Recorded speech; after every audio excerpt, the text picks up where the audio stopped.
Hello, music lovers. It's your girl, Corina Avalos, your music and radio plug with Up in the Mix presents Heavy on the Honey. So excited, like I am for all my chats. But for this one, it's a little special. I have my dear friend Crashout on the pod, and we're just going to pick his brain a little bit on music and all things that have to do with what's going on in his life. Thank you for coming. Thank you for having me. Yes. Yeah, all right. I know that you have been dealing a lot with changes going on, both music and personally. Yep. So I guess let's just start off with asking you how you're doing today. Great. I mean, my time, can't do no complaining. Eating steak, staying that late, doing it slow so I can do it some more. Mm-hmm. You just turned 21 too, so. Yeah, all right. Yeah, happy belated. I know that you're an Aqua baby, but. I'm not no Aqua baby. I'm a Pisces. You're Pisces? I'm a Pisces. Why did I think you were an Aquarius? I don't know why. You said I don't know. Wrong guy. Okay. Well, that actually now makes so much sense. I was in the studio with you not too long ago with V8, and you were recording that one song. You did a sample on, what was that song again? Treat Me Like Somebody. Yes, Treat Me Like Somebody. Your baby was there. Yeah. Cutest little thing. Thank you. Yes, and you've been a young parent for a while now. 2 years. Yes. When you found out you were going to be a dad, what were you thinking? It was so crazy. Like, I wasn't even just really scared. I was more excited than scared. It made, because, like, believe it or not, my daughter changed my life. Yeah. I ain't gonna lie. She changed my life, and she really, I feel like the reason I'm still here. Mm-hmm. That's the only person I know for a fact love me and love won't change. So she won't turn aside on me, basically. Yeah. And she inspires some of the music too, I imagine. Of course. Yeah. This whole world, I'm just living in it. I feel like that's how every parent should feel. I thought you was finna say me. They should feel that way. Yeah, they supposed to, but everybody ain't even like that. I know. And I think I had the opportunity to work on your press release last year. Mm-hmm. It'll be a year in the summer, but it was right before you released Shroomland. I got to chat with you a little bit about your upbringing, and you were very vulnerable with me about your mom really being the person to step up when it came to raising you, and the struggles that you guys had to deal with, and how you have just been motivated to take you and your daughter into a different upbringing than the one you had. No, you most definitely gotta do that. You're gonna have bumps and bruises with it, but you just gotta figure it out and just keep thinking positive. Like, you gotta trust in God. You gotta put everything in His hand. Yeah, that's true. You gotta believe in something. You got to. And you gotta have faith. Mm-hmm. You got to. You're from Memphis. Do you think being from the city is what influenced the music aspirations to want to pursue rap? Nah, like, music, I ain't gonna lie, like, when I was younger, my grandma used to take me to church. I used to be in the choir and everything. I ain't gonna lie.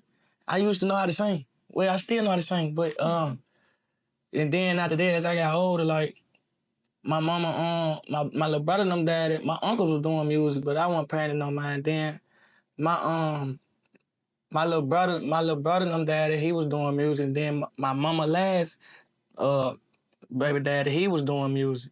And, it was just always around. But when I got in, like, middle school, I was beating on the table. They were like, you ain't gonna take it serious. And then, like, I say 2 years later, when I was going to high school, I ended up, I was always making music, like, on GarageBand on my phone, knew how to mix it, chop it up and everything.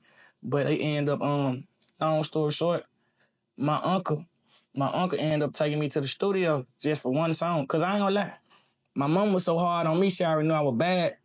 So she didn't want me to rap, none of that. She was really against it. She was really against it at first until she seen what I was capable of doing with it. But once I got in 9th grade, I ended up dropping this song. It caught traction, and then, that was my, like, escape. It went out. Memphis, it's the culture and all that, but I won't say that was my reason. I was always around it. Mm-hmm. Yeah, I do remember you mentioning that a trip to the studio with your uncle is really what, like, gave you that aha moment, like, oh, maybe this is something I want to do. Then I was already at home recording off my phone, GarageBand, BandLab, all that. So And then it was an escape. It was fun to me. It was like a hobby, really. Yeah. And I mean, I'm not sure if anybody has ever been in this situation, but you were offered a management deal at a very young age. And from there, you've hit some bumps on the road. Is there anything that you would advise a person that's coming into the music industry to potentially look for, or even just maybe to keep their heads up if they end up in the same situation? Of course, which camera I post? Right here. Yeah. Read that paperwork. And even if you still understand this paperwork, take it with a lawyer, take it across a lawyer. And like really, the best advice is stay independent until it's something that actually fits you. Like you will know when it fits you. Then once you had a lawyer run your paperwork back and all this and that, then you go with your move. If you feel like you got a blueprint with that plan, do it. But don't just up and jump and do it. Like, cause in the beginning, it'll be peaches and cream. Later, it'll be raw bananas. Literally. It'll turn sour on you so quick. And it's possible. Like, cause you can be signed to somebody and they don't even have to deal with you. Yeah, exactly. I do think it's important to make sure you connect with who you're signing with. Always. And make sure that they have your best intentions. Always. And I think that besides the lawyer helping you with that, your intuition on your own. Mm-hmm. Listen to it. You got to. Don't let it, that nice shiny bag that they wrinkle in your face, like, be the thing that makes you just sign on the line without thinking. I think it's important to keep your feet firmly planted on the ground and be like, okay, let me step away and see if this is actually right for me. And what's so crazy, like, all my deals, like the 2 deals I've been in, because I've been in the industry since 16, but in cahoots with the industry since 16, all my deals weren't even just really bad. It was just, it didn't go as how they planned it, and I started paying attention more and learning how the industry worked. And I feel like one, like, it slowed me down or I ain't have too much say so. Then the second one, like, it was cool, and it wasn't no bad deal. It was a great deal. It just ain't go as planned. Let me say that. It didn't go as how it was supposed to go. But the paperwork was good. Yeah. The numbers, the percentages, everything was in my favor. But I don't know. And I had to work ethic. I just don't know what's the reason. Life just sometimes has different plans for you. And that's okay. And you're clearly rolling with the punches. You're starting to make music again. You're back in the studio. You're motivated. You're about to release new music. I just released one 2 days ago. The Treat Me Like Somebody. Treat Me Like Somebody. I was there. Period. He recorded that, I'm not even kidding, in 20 minutes. And I only wrote the first part. Yeah. Literally. Mm-hmm. Literally. Yeah, you're incredibly talented. Thank you. And so I'm excited to see what you do. What are some plans aside from the music stuff that you want to actually explore in your career? Besides music, like in my personal life? Yeah. Really, working on being a better person. Mm-hmm. Doing something these young folks, halfway do. Get closer with God. Because that's who got your back. And, being I'm not perfect. I got flaws. I got stuff I got to work on, but I know my flaws. I know what I got to work on. Mm-hmm. And I'm just taking it. It ain't just going to come in the snap of a finger. I'm actually applying myself to it, just being a better person, father, and a human being in general, and just getting my drive back, finding me again, Yeah. Because, from the time I was 16, it was somebody else that I had a little say-so, but this is my career. But y'all got more say-so than I got say-so. And now it's a whole different ball game. And I take that in perception in life now. And even with my old coach, Coach Harris, I ain't played sport, but I tried it. I was just too bad, but he always said this saying, and it stick with me to this day. It ain't never what you do, it's how you do it. It ain't never what you say, it's how you say it. And I'm just learning on how to talk, who I can talk to, not arguing, not proving no points. I'm not worrying about get backs, but I'm still not going for nothing. But I ain't worried about get backs, none of that no more. I just really focus on my peace and my reality and my dream and my little girl, really. Yeah. I think that those are solid enough things to focus on as you continue to grow in music. Mm-hmm. And, you know, I'm excited to hear what you got cooking up. I know that V8's working with you on some stuff. Oh, they're my dog. And he's cold. He's like such a cold producer that's also coming up. And so I think it only makes sense for two people that are growing and happen to be from Memphis and to young come parents. up. Yeah, and young parents. Jesus. How could we forget that? But I mean, in regards to the music, do you have any dream collaborations that you would be like, man, that'd be so sick? Working with somebody? Yep. I ain't gonna lie. It won't be a lot of people from Memphis, but my main person I want to work with is Lil Baby. Like, it's my favorite rapper, and then like how he carry himself. Even though he, you know, I ain't saying nobody perfect, you know, he keep his business. And when he on that camera, it's still business. But if he got something going on, like he might speak on his personal life, but anything negative or anything, he not responding to it, he not speaking on it. Take care of your kids, buying them property, land, from what I'm saying. So, you know, that's real motivation to me. Yeah. No, I mean, And I think Lil Baby, Lil Durk are both pretty solid people to, you know, aspire to work with. And to me, I think you have the potential and you're already awesome. So appreciate it's that. just a matter for the masses to catch up. Then, you know, it took Lil Durk 12 years. He kept trying. And you see where his mark is now. Yeah. Yep. That's a pretty giant hole to fill. Man, 12 years? Yeah. But it made up for it. What can we expect from you next? Do you want to go on tour? Are we going to see some merch? What's going on with Crashout? What's so crazy, I've been had like my own clothing brand in tech just to see how it go. I do want to go on tour. I'm just trying to, you know, get all these puzzle pieces back in place so I can, you know, be able to promote it right, do it right, and campaign it right. It's like, once you get out a deal and everything, it's like a restart. And I ain't gonna lie, certain stuff they was doing for me, I got comfortable with it, but it clicked. Like, I was just doing this by myself before. That's how y'all came across and saw me. So I just had to wake back up. It's resurrection time now. Absolutely. So do you plan on staying independent?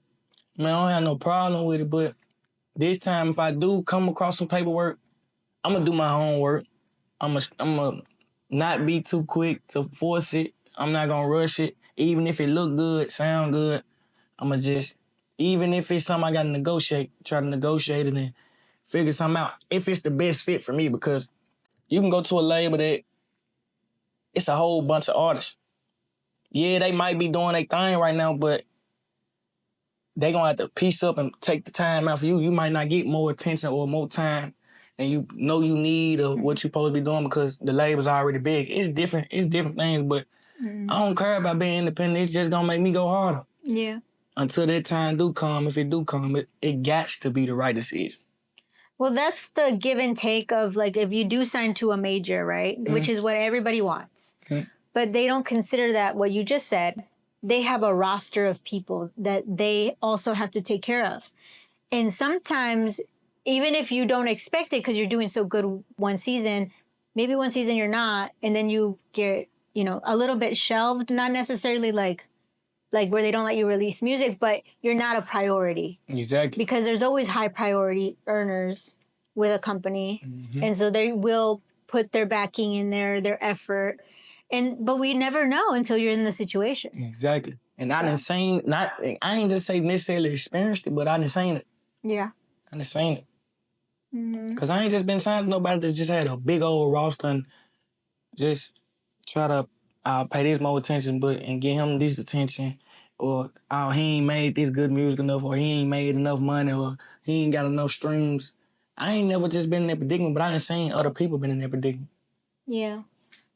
When it comes to like situations like that, and then life experiences that you've gone through, even just fatherhood, breakups, losing people, do you use those experiences and transmute it into your music? Yeah, I do that, but at first, like, believe it or not, I'm 21.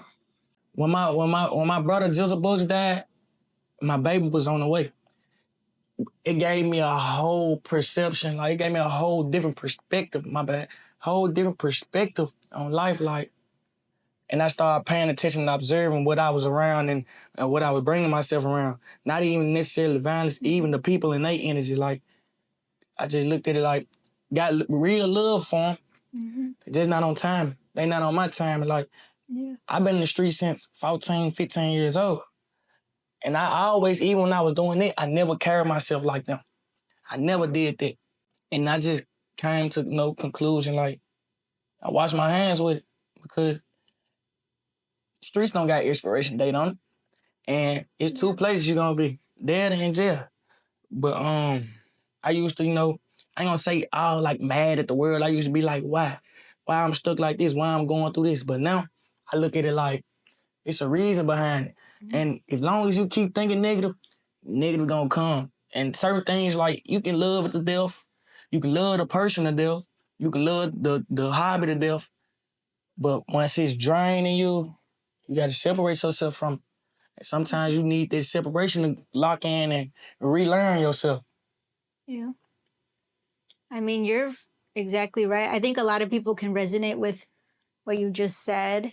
And it's so easy to find yourself like the victim in a situation when in reality, there's a reason why we experience everything. It's supposed to be a lesson for whatever reason life is giving that Life lesson your to biggest us. teacher. Yeah, and it's what you then decide to do with that lesson. Like you can either learn from it or repeat it. Or you can just let it let it sink you down. Like, I ain't doing it no more. Thank you, Paul, to keep my head on. I take the bad, like how people be saying it's probably like what the old folk be saying, it's the devil. Yep. No, but it be like God take you through stuff for a reason too. Life is your biggest teacher. Yeah. Literally. And now I'm just taking it as it's a reason I'm doing this. And it's a test. It's either a reason or a test. And God put people through storms for two reasons. Correction and perfection. And see if you're going to, but he'll never let you drown. Sink, none of that. He'll meet you at the end. It might not be when you want it because you probably ain't ready yet. But it man on time. Yeah. For real. That's true. It man on time. And I think it's helped you having a good group of support. We have V8, myself, Mud. All of us have experienced, we've all experienced, our own things that we have going on in our own life. But I think that what's helped us all stay positive is that we know that we got each other and just being supportive of each other. And it do get greater later. Yeah, it does. The sun always comes out. And there's nothing wrong with talking. Like, that's another thing I had. Didn't want to talk, but I never had no problem with expressing myself. I grew up doing it, but I was doing it towards the wrong people. Yeah. Or looking for advice from the wrong people. And it didn't just, like, it didn't go as planned, really. I ain't gonna say go as planned, but they was telling me the wrong things or they wanted to help me, so it made me just stop talking. But it don't be nothing wrong with talking. You just gotta have that right person that's listen and tell you right from wrong. Like, I tell my people, everybody that's around me, I don't like yes. Tell me if I'm wrong. Tell me if I'm wrong. Yeah. Like, tell me if I'm wrong or what I don't just I did that for it because I know I'm the person that's gonna always right his wrongs. Yeah. Literally. Sometimes it might take me a little time to reflect and think on it, but once I go back, I go sit, I go think. I be like, yeah, I should never did that. I should never move like that. I should never made that move. Then I go, even if it's dealing with a person, I even go back and double back and right my wrong. But certain bridges you can't rebuild, or certain bridges are meant to be burnt because it'll affect your peace. It'll stop your dream. I done put my life on pause for people that turn side on me. Literally, I feel like if I didn't do that, I would have been way farther. Yeah. It just my loyalty was too strong and just thinking everything was gonna work and everything was gonna turn out in the favor and still do this. Nah, it ain't go that way. But that's why you live and you learn. Exactly. And you take those lessons and put it into music. and make money. You got to. And make money. Make that money on. Yeah, you guys, this is not the first or last time you will see Crashout on my couch. Of course. I just wanted him to come on today. I wanted to make this conversation a little bit more casual.